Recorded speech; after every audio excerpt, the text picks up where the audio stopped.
Praise be Jesus and Mary. Now and forever.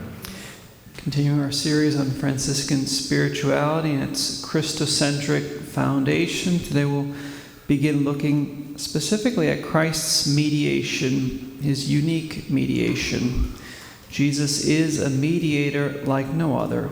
We know a mediator is basically a go-between, someone who helps bring about an agreement between two parties, or someone who reconciles separate or opposing parties.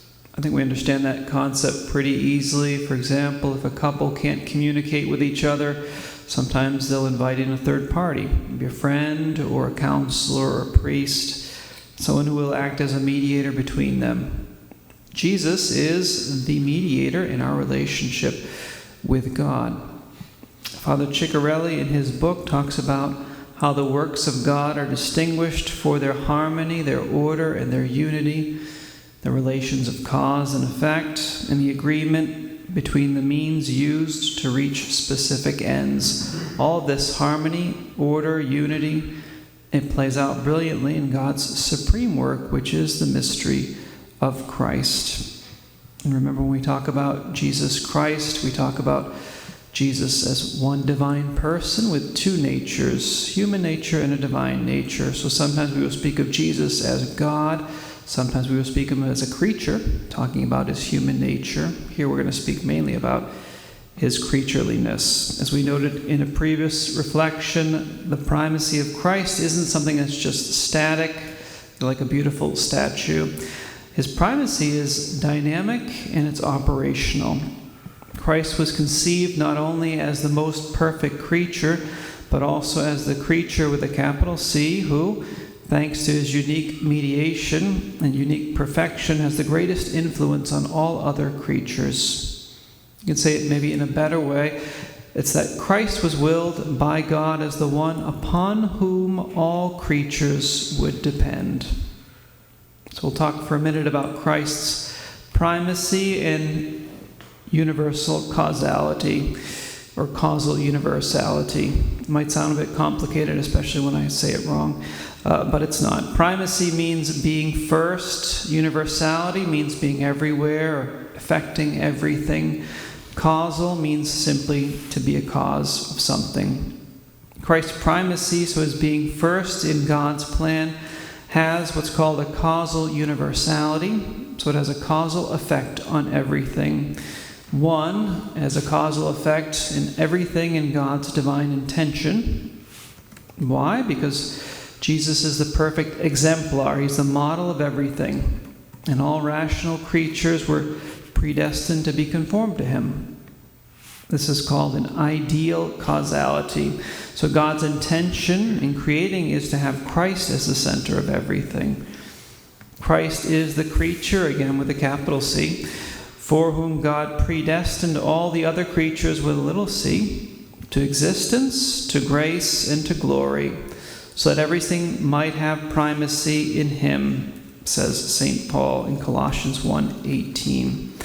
Christ's primacy has a causal universality also too in reality, so not just in intention, but also in reality.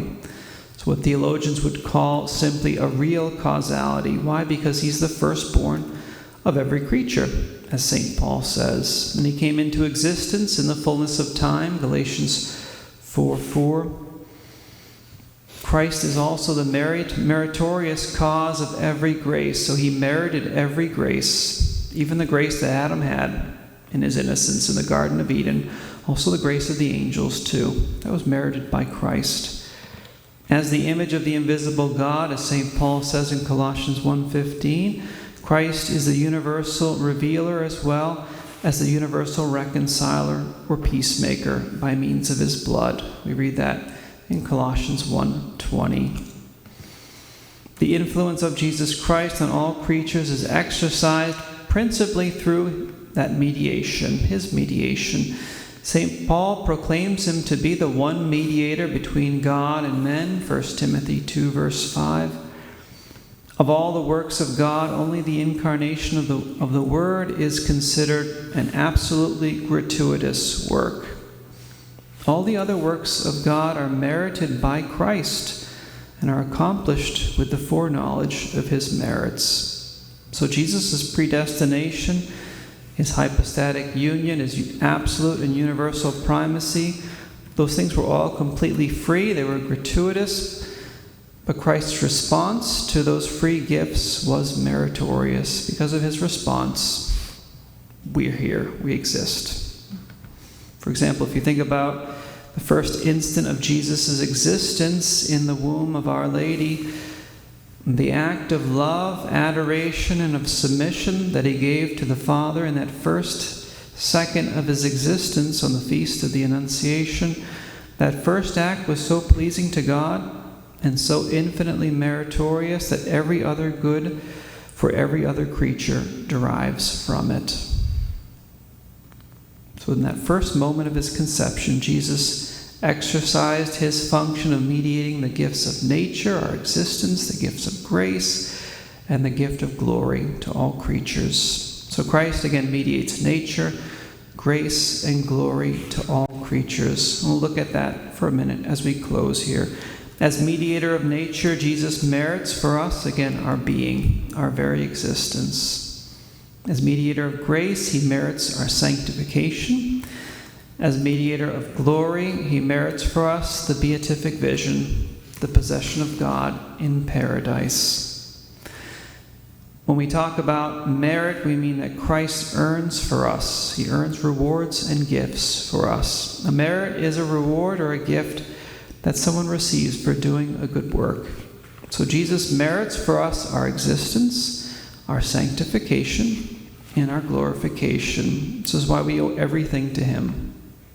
Everything. This is why he says in John 15:5, apart from me you can do nothing, right? Because I merited everything for you, even your very existence. There's a perfect rhythm also, and harmony and order and hierarchy in that chain of realities. There's a perfect connection between nature, grace, and glory. Nature, which comes first. Nature is ordered to grace. Then grace, which perfects nature and is ordered to glory.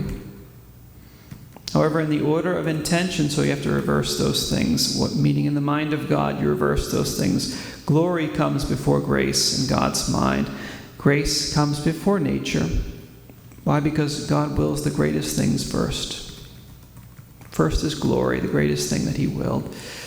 But in the order of execution, it's backwards. Nature comes first, then grace, then glory. And how God's plan unfolds in reality in time. First, there's creation, then there's sanctification, then there's glorification. So if we finish here by going back to Jesus as the mediator, and we frame these things in terms of functions or operations, we say that Christ, the creator, is ordered to Christ, the sanctifier, because nature is subordinated to grace. And Christ, the sanctifier, is ordered to Christ, the glorifier, because grace in this life is ordered to glory in the next. And Christ, the glorifier, brings everything to God. He finds his dwelling, his place of rest in the life of the Blessed Trinity. And he brings all things there with him. I hope some of that maybe makes sense. If not, maybe you can reflect on it, listen to it again. It takes a little while to understand these things, but it's actually very, very profound when you do reflect on them and become familiar with them. Just how much we owe to Jesus. We owe literally everything to him, not just our redemption, everything. Everything. In our next reflections, we'll look more at the specific forms of mediation that we mentioned. The mediator being of nature, Christ, the mediator of grace, the mediator of glory. So let's ask Our Lady, then, the mediatrix of all graces, for the grace to understand and take to heart what the Lord would like us to glean from these reflections. Praise be Jesus and Mary, now and forever.